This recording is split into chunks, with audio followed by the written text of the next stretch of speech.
Octobre 2015, ils sont 10 candidats engagés dans la course à l'élection présidentielle. Le candidat Alassane Ouattara sort grand vainqueur de l'élection. Parmi eux, 4 candidats méconnus jusque-là auront marqué cette campagne présidentielle. Je pense que je suis à la hauteur pour pouvoir régler tous ces problèmes et que les Ivoiriens puissent se parler. Ça durera le temps que Dieu voudra. Je serai président de la République de Côte d'Ivoire. Je voulais que les Ivoiriens retiennent que je suis cette femme qui va leur apporter la paix.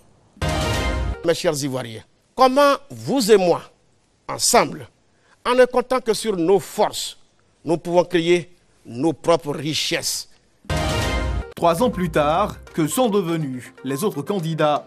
Cette interrogation nous a conduits sur de multiples chemins, et l'un d'eux jusque dans le Haut-Sassandra, d'Aloa, la cité des Antilopes, sur les traces de Kwangwa Jacqueline Claire, qui a recueilli 0,40% des suffrages exprimés.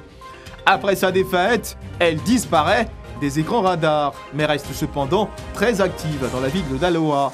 Kwangwa Jacqueline Claire évolue dans le secteur de l'imprimerie depuis 1994. Voici 24 ans qu'elle flirte avec l'encre, passé les klaxons de la présidentielle. En bon chef d'entreprise, elle suit minutieusement le travail de son personnel. L'ex-candidate à la présidentielle de 2015 ne connaît pas l'ennui.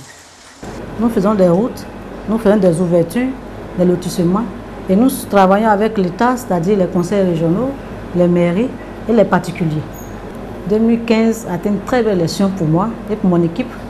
Notre ambition, c'était de maintenir la Côte d'Ivoire à un cap de la paix. Et la paix a été restaurée. Et nous sommes encore là pour 2020. Âgée de 47 ans, Kwangwa Jacqueline Claire ne semble pas avoir dit son dernier mot en politique. Loin de la mécanique bruyante, de l'imprimante, d'autres chants plus mélodieux, plus spirituels. Dans une église à Abidjan, nous retrouvons Konan Kwadio Siméon, l'ex-candidat en plein culte d'adoration. L'homme n'a rien perdu de son attachement à la spiritualité. Loin des tabloïds, il travaille en silence à l'accomplissement de sa vision. Je suis en train de travailler à la repentance, au pardon, à la réconciliation et à la paix. Début juin, nous appellerons tous les Ivoiriens à se retrouver pour abandonner tous les ressentiments à Dieu et pour laisser Dieu délivrer la nation. Le silence n'est pas synonyme d'inactivité. Sortons du carcan spirituel pour un monde plus matériel, celui de la finance. 0,89%, c'est le pourcentage obtenu par Lagou Adjoa Henriette à la présidentielle de 2015. La politique est certes une activité primordiale pour elle, mais quand elle pose sa casquette de leader, c'est l'administrateur de services financiers des impôts qui prend la relève. Nous l'avons retrouvée à ses bureaux.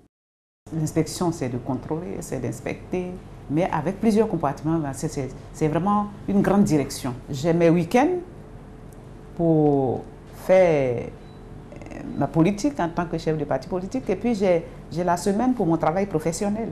Et puis aussi, on est femme, hein. On a, après le boulot, tenir la famille. Alors donc, on adjoint tout ça, et ça fait la force aussi de la femme. Chrétienne catholique, baptisée et confirmée, mère d'un enfant, Lagou Adjoa Henriette fait régulièrement du sport pour se maintenir en forme pour les batailles politiques futures. Dans un quartier résidentiel d'Abidjan, Kwadio Konan Bertin échange avec un de ses collaborateurs. 3,88%, son pourcentage à l'élection de 2015. La politique est une deuxième passion pour lui, après l'amour de la terre. Je n'ai jamais dit aux Ivoiriens que j'allais cultiver du manioc et leur produire l'attiqué moi-même. Je dis aux Ivoiriens que le manioc peut enrichir notre pays et je continue de croire en cela. Ancien leader des jeunes du PDCI-RDA, il reste toujours déterminé à poursuivre son combat politique. Quelle est son actualité? Quelles sont ses ambitions? Je suis venu à la politique pour mettre à la disposition de mes concitoyens, des Ivoiriens, de ce peuple, cette terre qui nous a vu naître. Que fait-il en ce moment? La politique ivoirienne, c'est qu'elle est.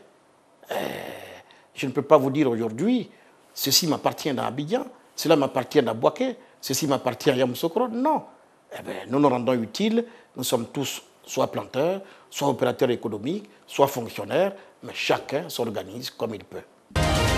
Si un certain flou environne le quotidien de Konan Kouadio-Bertin, deux autres ex-candidats issus de la même famille politique que lui, Essi Amara et Charles Konan Banny, ont réintégré le PDCI et continuent de prendre part à la vie politique de leur parti. Nyangbo Kaku, 0,60% à la présidentielle de 2015. L'ex-député lui reste très engagé dans sa dynamique de farouche opposant. Pascal Affi-N'Guessan, 9,29% à la présidentielle de 2015, porte la tunique du président du Front populaire ivoirien, malgré le regard divergent d'Aboudraman Sangaré et de ses irréductibles. Mamadou Koulibaly, 0,11% à la précédente présidentielle, malgré son retrait en dernière minute, a passé il y a quelques semaines le flambeau de la présidence de son parti. Il sera cependant candidat pour la présidentielle de 2020. Entrepreneur, homme d'affaires, fonctionnaire, homme politique, les ex-candidats de l'épisode 2015 de la présidentielle se préparent dans l'ombre à remettre le couvert en 2020.